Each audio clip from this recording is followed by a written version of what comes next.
बिस्मिल्लाहिर्रहमानिर्रहीम। अस्सलाम वालेकुम गाइस, कैसे हैं आप सब। उम्मीद करता हूँ आप सब खैरियत से होंगे। अपनी और अपनी फैमिलीज़ की लाइफ में आसानियाँ पैदा करने की जद्दोजहद में मसरूफ़ होंगे। मेरी दुआ है अल्लाह ताला आपकी और आपकी फैमिलीज़ की लाइफ में आसानियाँ पैदा करे और आपको ढेर सारी खुशियाँ और कामयाबियाँ नसीब करे। गाइस, इस वक्त आप देख रहे हैं मेरा यूट्यूब चैनल रेहान दी ट्रैवलर और मैं हूँ आपका होस्ट, आपका दोस्त मोहम्मद रेहान। नए आने वाले तमाम दोस्तों से गुजारिश है चैनल को सब्सक्राइब कर दें और बेल आइकन को ज़रूर प्रेस कर दें ताकि मेरी तमाम आने वाली नई अपडेट्स आप तक बर वक्त पहुंच सके। आज का व्लॉग गोरखपुर के हवाले से है, जो भारत की रियासत उत्तर प्रदेश का एक मशहूर शहर है, जो रियासत के मशरकी हिस्से में वाक़े है। ये शहर दरियाए राप्ती के किनारे आबाद है और अपने तारीखी, सकाफती और मजहबी अहमियत की वजह से मशहूर है। गोरखपुर का नाम मारूफ हिंदू योगी सनत गोरखनाथ के नाम पर रखा गया, जिनका ताल्लुक नाथ फिरके से था। यहाँ गोरखनाथ मंदिर एक मरकजी ज़ियारती मकाम है। गोरखपुर एक तारीखी शहर है जिसकी जड़ें कदीम ज़माने से जुड़ी हुई हैं। इस खित्ते का जिक्र मुख्तलिफ हिंदू, बुद्ध और जैन मतून में मिलता है और इसे कई अहम तारीखी वाक़यात का मरकज भी माना जाता है। कदीम जमाने में गोरखपुर कौशल ममलिकत का हिस्सा था, जो रामायण के मुताबिक भगवान श्री राम की सल्तनत थी। बाद में ये इलाका बुद्ध मत के फरोग का भी मरकज रहा। बुद्ध मत के अजीम मुबल्लिग गौतम बुद्ध ने इसी इलाके में तबलीग की और इनके करीबी शागिर्द आनंद की वफात भी इसी मकाम पर हुई। मुगलिया सल्तनत के दौर में यह इलाका इंतजामी लिहाज से अहम था। 18वीं सदी में बरतानवी ईस्ट इंडिया कंपनी के कब्जे के बाद गोरखपुर ने कई तारीखी तहरीकात का मुशाहिदा किया। 1857 की जंग आज़ादी में यहाँ की आवाम ने शिरकत की। बरतानवी दौर में गोरखपुर को एक तालीमी और अशाती मरकज के तौर पर तरक्की मिली।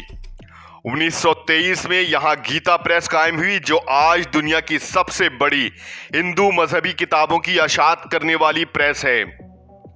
आज़ादी के बाद गोरखपुर ने सियासी अहमियत भी हासिल की और आज ये उत्तर प्रदेश का एक अहम जिला है। गोरखपुर मुआशी लिहाज से भी उत्तर प्रदेश का एक अहम जिला है। गोरखपुर की मईशत मुख्तलिफ शोबों पर मुश्तमिल है, जिनमें ज़राअत, सनत, तिजारत, तालीम और खिदमात का शोबा नुमाया है। इस शहर ने हालिया बरसों में इक्तिसादी तरक्की की तरफ तेजी से कदम बढ़ाए हैं। गोरखपुर एक जरखेज इलाका है जहां गंदुम, चावल, गन्ना और सब्जियां बड़ी मिकदार में उगाई जाती हैं। यहाँ के देही इलाकों में ज्यादातर लोग ज़राअत से वाबस्ता हैं। इस खित्ते में ज़रई पैदावार मकामी मंडियों के साथ साथ करीबी रियासतों तक भी पहुंचती है। गोरखपुर में छोटी और दरमियाने दर्जे की सनतें भी मौजूद हैं, जैसे टेक्सटाइल, लकड़ी का काम, प्लास्टिक मसनूआत और ज़रई आलात की तैयारी। हालिया बरसों में गोरखपुर इंडस्ट्रियल डेवलपमेंट अथॉरिटी के तहत एक सनती जोन कायम किया गया है ताकि बड़ी सनतों को फरोग दिया जा सके। साथ ही यहां एम्स और फर्टिलाइजर फैक्ट्री जैसे बड़े प्रोजेक्ट्स ने मकामी मईशत को बेहतर किया है। गोरखपुर नेपाल की सरहद के करीब वाक़े है, इसलिए यहां नेपाल के साथ सरहदी तिजारत अहम किरदार अदा करती हैं। शहर की मंडियां खास तौर पर बेलौस मार्केट, रेलवे बाजार और रास्त बाजार तिजारती सरगर्मियों का मरकज हैं। गोरखपुर तालीमी शोबे में भी तरक्की कर रहा है। यहाँ कई कॉलेजेस, यूनिवर्सिटियां और कोचिंग इंस्टीट्यूट्स मौजूद हैं, जिनकी वजह से तालीम के शोबे में भी रोजगार के मौके मौजूद हैं। सरकारी दफातर, बैंकिंग, सेहत और ट्रांसपोर्ट भी मईशत के अहम सतून हैं। गोरखपुर एक तारीखी और सकाफती लिहाज से अहम शहर है। यह शहर मजहबी अहमियत के साथ साथ सयाहती मकामात के लिहाज से भी काबिल जिक्र है। यहाँ कई ऐसे मकामात मौजूद हैं जो मकामी और गैर मुल्की सयाहों को अपनी तरफ मुतवज्जो करते हैं। गोरखनाथ मंदिर गोरखपुर की पहचान है और योगी गोरखनाथ जी के नाम से मंसूब है। ये एक मुकद्दस मकाम है जहां हर साल लाखों अकीदतमंद आते हैं। मकर संक्रांति के मौके पर यहां एक बड़ा मेला भी लगता है। गोरखपुर का गीता प्रेस दुनिया की सबसे बड़ी हिंदू मजहबी अशात गाह है, जहां भगवद गीता, रामायण और दीगर हिंदू मजहबी किताबें शाया होती हैं। यहां एक खूबसूरत हॉल भी है जिसमें मजहबी तस्वीर और अक़वाल देखने को मिलते हैं। रामगढ़ ताल गोरखपुर का एक खूबसूरत और मशहूर कुदरती झील है। ये झील ना सिर्फ कुदरती हुस्न का नमूना है, बल्कि तफरीह, सयाहत और माहौलियात के लिहाज से भी अहम मकाम रखती है। रामगढ़ ताल गोरखपुर शहर के मगरबी हिस्से में वाक़े है और तकरीबन 700 एकड़ के रकबे पर फैली हुई है। इसकी गहराई औसतन 4.5 मीटर है और इसे मुख्तलिफ नदियों और नालों से पानी फराहम होता है।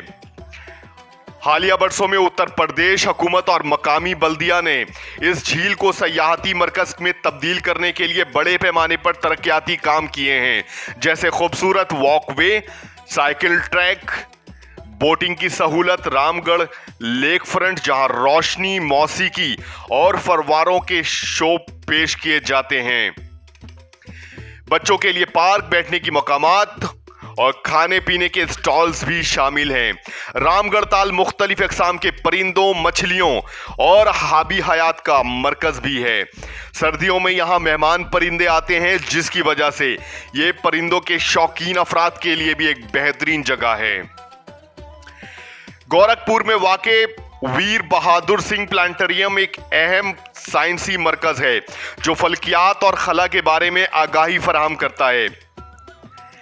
यह प्लानिटेरियम 21 दिसंबर 2009 से उत्तर प्रदेश की council of science and technology के जेर इंतजाम है। यहां जदीद डिजिटल टेक्नोलॉजी के जरिए रात के आसमान की खूबसूरती को पेश किया जाता है। तलबा और आवाम के लिए तालीमी सेशंस और वर्कशॉप्स का इनेकाद किया जाता है। उत्तर प्रदेश हुकूमत ने वीर बहादुर सिंह प्लानिटेरियम को जदीद तरीन सहूलतों से आरास्ता करने का मंसूबा बनाया है। इस मंसूबे के तहत 48.70 करोड़ रुपए की लागत से प्लानिटेरियम को 3D टेक्नोलॉजी से लैस किया जाएगा, जिसमें 17 मीटर कुतर का नया डोम और जदीद प्रोजेक्टर शामिल होंगे। ये मंसूबा गोरखपुर डेवलपमेंट अथॉरिटी के तहत जारी है और जल्द ही तकमील को पहुंचने की तवक्का है।